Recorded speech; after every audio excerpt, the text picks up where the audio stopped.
நாங்க வந்து அங்க வெளியில சரௌண்டிங் போகவே இல்லை, தூத்துக்குடியில படிச்சுட்டு இப்படியே வந்துடலாம், இங்கேயே வேலை கழிச்சுட்டு போயிடலாம் அப்படின்னு தான் நாங்க ஒரு 10 பேர் வந்தோம். 10 பேருமே இப்ப ஏஓல பாஸ். ஆனா நிறைய பேரால வர முடியல. நாங்க வந்து இப்ப ஊர்ல எல்லாம் நிறைய பேர் சொல்லுவாங்க, நீ என்ன காலேஜ் படிச்சுட்டே இருக்கியா, எப்ப பார்த்தாலும் தூத்துக்குடிக்கு போயிட்டு போயிட்டு வர அப்படின்னு சொல்லுவாங்க.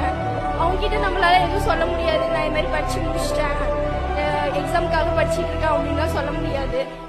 ஆமா காலேஜ் தான் படிச்சுட்டு இருக்கேன், இது வரைக்கும் அப்படிதான் சொல்லுவேன். ஆனா இப்ப வந்து வேலை கிடைச்சதுக்கு அப்புறம் வந்து சொல்லுவாங்க, எங்க ஊர்லயே நான் தான் ஃபர்ஸ்ட் கெசட்டட் கவர்மெண்ட் ஆபீசர். நிறைய பேர் சொல்லுவாங்க, எங்க அப்பா கிட்ட வந்து சொல்லுவாங்க, எங்க அப்பா அதுக்கு முன்னாடி வரைக்கும் கூட வேலை கிடைச்சிச்சு அப்படின்னு தான் இருக்கும். நிறைய பேர் சொல்லும் போதுதான் எங்க அப்பா வந்து டெய்லி வந்து சொல்லுவாரு. அதுக்கு முன்னாடி வந்து கொஞ்ச நேரம் தான் பேசுவாங்க அப்படின்னா, இப்ப எக்ஸாம் முடிச்சுட்டு வந்து நிறைய பேர் பேசுறத பார்த்தீங்கன்னா ரொம்ப நேரம் நைட் எல்லாம் தூங்கவே மாட்டாரு. அவங்க அப்படி சொன்னாங்கம்மா இப்படி சொன்னாங்கம்மா அப்படின்னு சொல்லிட்டு ரொம்ப பெருமையா பேசுவாரு.